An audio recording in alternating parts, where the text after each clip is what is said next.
Hi చిట్టిపొట్టి చిన్నారులు. మొన్న లెక్కల కుందేలు కథ చెప్పాను కదా, నచ్చిందా మీకు? బాగుందా? అలాగే మరో మంచి కథ ఇప్పుడు కూడా ఇంకొక కథ చెప్పేస్తాను, వినండి మరి. ఇదిగో కథ పేరు మాష ఎలుగుబంటి. చెప్పేసుకుందాం. అనగనగా ఒక ఊరిలో ఒక అమ్మమ్మ తాతయ్య ఉండేవారు. వారికి ఒక్కగానొక్క మనవరాలు. ఆ పాప పేరు మాష. ఓ రోజు మాషా స్నేహితులంతా అడవిలోకి వెళ్ళి పుట్టగొడుగులు, బెర్రీలు ఏరుదామనుకున్నారు. నువ్వు వస్తావా మాతో అని అడిగారు మాషాను. ప్రియమైన తాతయ్య, అమ్మమ్మ, స్నేహితులంతా అడవికి వెళ్తున్నారు, దయచేసి నన్ను కూడా అడవికి పంపించండి అని ప్రాధేయపడింది చిన్నారి మాష. వాళ్ళు ఒప్పుకున్నారు. అడవిలో స్నేహితురాళ్ళని విడిచి దూరంగా వెళ్ళొద్దు, అలా వెళ్ళావో నువ్వు తప్పిపోతావు, ఎప్పటికీ ఇల్లు చేరలేవు అని జాగ్రత్తలు చెప్పారు. మాషా స్నేహితురాళ్ళు ఊరి పక్కనున్న దట్టమైన అరణ్యంలోకి వెళ్ళారు. చెట్టు పుట్ట గాలిస్తూ పుట్టగొడుగులు, బెర్రీలు ఏరటం మొదలుపెట్టారు. ఈ క్రమంలో మాషా తన స్నేహితులకి దూరంగా అడవి లోపలికి వెళ్ళిపోయింది. ఆ విషయం మాషా గ్రహించలేదు. కొద్దిసేపటికి చుట్టూ చూసింది. మాష చుట్టుపక్కలెవ్వరూ లేరు. తన స్నేహితురాళ్ళ కోసం బిగ్గరగా పిలిచింది. సమాధానం లేదు. మాషాకి భయం వేసింది. అడవిలో ఎంత వెతికినా తన స్నేహితురాళ్ళు కనిపించలేదు. వాళ్ళ జాడ కూడా లేదు. ఇంటికి తిరిగి వెళ్దామని ప్రయత్నించింది. కానీ దురదృష్టవశాత్తు ఇంటికి వెళ్ళే దారి మర్చిపోయింది. బాధతో కన్నీరు కార్చింది మాష. అలా నడిచి నడిచి చివరికి దట్టమైన అరణ్యం మధ్య భాగానికి చేరింది. అక్కడ అడవి గాలి కూడా చొరబడనంత దట్టంగా ఉంది. ఆశ్చర్యం! అక్కడ మాషాకు ఓ గుడిసె కనిపించింది. వెంటనే దాని తలుపు తట్టింది. ఎవరూ ఉలకలేదు, పలకలేదు. సరేనని తలుపును నెట్టింది. ఆ తలుపుకు లోపల గడియ వేయలేదు కాబట్టి అది మెల్లగా తెరుచుకుంది. మాషా ఇంటి లోపలికి వెళ్ళి కిటికీ వద్ద కూర్చుంది. ఎవరుంటారబ్బా ఈ ఇంట్లో అని ఆలోచించసాగింది. ఆ ఇంట్లో ఒక పెద్ద ఎలుగుబంటి నివసించేది. అది కొద్దిసేపటి క్రితం షికారుకి వెళ్ళింది. పొద్దుగూకింది. ఎలుగుబంటి తన ఇల్లు చేరింది. మాషాను చూసి అది చాలా సరదా పడింది. ఆహా, భలేగా దొరికింది. ఓ బుజ్జిపాప, నువ్వు ఈ క్షణం నుండి నా సేవకురాలివి. ఇంటి పని, వంట పని అంతా నువ్వే చూసుకోవాలి. ఏ మాత్రం బద్దకించినా లేదా పారిపోవాలని ప్రయత్నించినా ఆ రోజే నీ ఆఖరి రోజు. గుర్తుంచుకో, జాగ్రత్త అని హెచ్చరించింది ఎలుగుబంటి. సరేనండి ఎలుగుబంటి గారు, మీరు చెప్పినట్లే బుద్ధిగా నడుచుకుంటాను అంది మాష. ప్రతిరోజు ఉదయం ఎలుగుబంటి ఇంట్లో నుండి బయలుదేరి వేటకు వెళ్ళేది. మాష ఇంటిని సర్ది పాత్రలు కడిగి వంట చేసేది. తిరిగి వచ్చిన ఎలుగుబంటి సుష్టుగా తిని నిద్రపోయేది. ఇది దాని దినచర్య. ఇలా కొన్ని నెలలు గడిచాయి. మాషాకి తన అమ్మమ్మ తాతయ్యలని చూడాలని దిగులు పుట్టింది. పారిపోదామంటే దారి తెలియదు.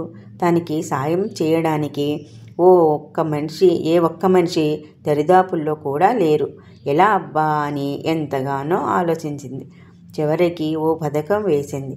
ఓ రోజు సాయంత్రం ఎలుగుబంటి అడవి నుండి తిరిగి ఇంటికి వచ్చింది. మాష భోజనం వడ్డించింది. ఎలుగుబంటి సుష్టుగా తిని తేపింది. మాష ఇలా అడిగింది, ఎలుగుబంటి గారు, నన్ను ఒకరోజు మా ఊరికి వెళ్ళనివ్వండి. నేను తయారు చేసే రుచికరమైన పిండి వంటలు మా తాతయ్య, అమ్మమ్మలకి ఇచ్చేసి వస్తాను. కుదరదు అని కోపంగా అరిచింది ఎలుగుబంటి.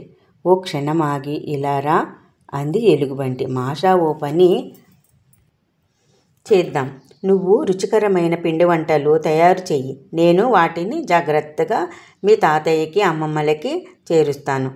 ఎందుకంటే నువ్వు చిన్న పిల్లవి కదా, అడవిలో తప్పిపోతావు. తన పథకం పారుతున్నందుకు లోపల సంతోషించింది మాష.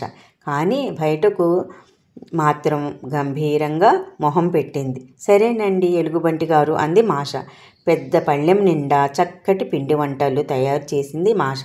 అవి ఘుమఘుమలాడే వాసనలు వెదజల్లుతున్నాయి. ఎంతో రుచికరమైన పిండి వంటలవి. వాటిని వీపుకు తగిలించుకునే తోలు సంచిలో జాగ్రత్తగా సర్దింది. ఎలుగుబంటి గారు, నాదో చిన్న షరతు. మీరు ఈ పిండి వంటల్ని జాగ్రత్తగా మా అమ్మమ్మ తాతయ్యలకి చేర్చాలి. దారిలో మీకు ఆకలేసినా సంచి తెరవకూడదు, పిండి వంటలు తినకూడదు. నేను ఒక చెట్టు పైకి ఎక్కి అంతా గమనిస్తూ ఉంటాను అంది మాష. సరేనంది ఎలుగుబంటి. బయటకు వెళ్ళి వర్షం పడుతుందో లేదో ఓసారి చూసిరండి అంది మాష. ఎలుగుబంటి ఇంటి బయటకు వెళ్ళింది. ఈలోగా మాష వీపుకు తగిలించే పెద్ద సంచిలో జాగ్రత్తగా కూర్చుంది. తన తలపై తినుబండారాలున్న పళ్ళాన్ని పెట్టుకుంది. నిశ్శబ్దంగా కూర్చుంది. తను కనిపించకుండా జాగ్రత్త పడింది. ఎలుగుబంటి ఇంట్లోకి వచ్చింది. తోలు సంచిని భుజానికి తగిలించుకుంది. మాష వాళ్ళ ఊరి వైపు ప్రయాణం ప్రారంభించింది. మొదట దేవదార చెట్లను దాటింది. తరువాత పాప్లార్ చెట్లను దాటింది. కొండను ఎక్కి దిగింది. అలసిపోయింది. ఎలుగుబంటికి ఆకలి వేసింది. నేనిప్పుడు విశ్రాంతి తీసుకోకుంటే ఎక్కువ దూరం నడవలేను. ఈ చెట్టు కింద కూర్చొని ఓ లడ్డు తింటాను అని బిగ్గరగా అంది. తోలు సంచి లోపల నుండి మాష ఇలా అంది. ఎలుగుబంటి గారు, ఒక చెట్టుపై నుండి నేను అంతా చూస్తున్నాను. మీరు ఇచ్చిన మాట తప్పకూడదు. లడ్డూలు తినకూడదు. వాటిని మా తాతయ్య అమ్మమ్మలకి చేర్చాలి. ఆశ్చర్యపోయింది ఎలుగుబంటి. అబ్బా, మాష ఎంత తెలివైన పిల్ల! ఒక చెట్టుపై కూర్చొని ఎంతో దూరంలో ఉన్న నన్ను చూడగలుగుతోంది, నా మాటలు వినగలుగుతోంది అనుకుంది ఎలుగుబంటి. సంచి భుజానికి తగిలించుకొని వేగంగా నడవసాగింది. చివరికి మాష వాళ్ళ ఊరు చేరింది. చుట్టుపక్కల వాకపు చేసి మాష వాళ్ళ ఇంటిని కనిపెట్టింది. టక్ టక్ టక్ టక్ అని తలుపులను కొట్టింది. తలుపు తెరవండి, మాష మీకోసం తినుబండారాలు పంపింది అని బిగ్గరగా అరిచింది ఎలుగుబంటి. ఊరిలోని వీధి కుక్కలు ఎలుగుబంటి వాసనను కనిపెట్టాయి. మూకుమ్మడిగా గట్టిగా అరుస్తూ ఎలుగుబంటిపై దాడి చేశాయి. ఎలుగుబంటి బెదిరిపోయింది. భుజానికి ఉన్న సంచిని క్రింద పడేసి పరుగు లంకించుకుంది. వెనక్కి తిరిగి చూడకుండా అడవిలోకి పారిపోయింది. పని మీద బయటకు వెళ్ళిన అమ్మమ్మ తాతయ్యలు ఇంటికి తిరిగి వచ్చారు. ఏంటి సంచి అని అవ్వ అడిగింది. తాత సంచిని తెరిచాడు. తన కళ్ళను తానే నమ్మలేకపోయాడు. పిండి వంటల పళ్ళెం తొలగించగానే అందులో వాళ్ళ మనవరాలు మాష ఉంది. ఆనందంలో మాషాని కౌగిలించుకున్నారు. ముద్దులు వర్షం కురిపించారు. ఆనంద బాష్పాలు రాల్చారు. వాళ్ళెప్పటికీ సంతోషాలతో ఆనందంగా ఉన్నారు. చూశారా పిల్లలు, ఉపాయం ఉంటే ఎంతటి అపాయం నుండైనా బయటపడవచ్చు కదా. అలాగే మనం ఎన్నో కథల్లో చెప్పుకుంటున్నాం కదా, అలాగే ఇన్న ఉపాయంగా మనం ఆలోచించి చేసుకోవాలన్నమాట.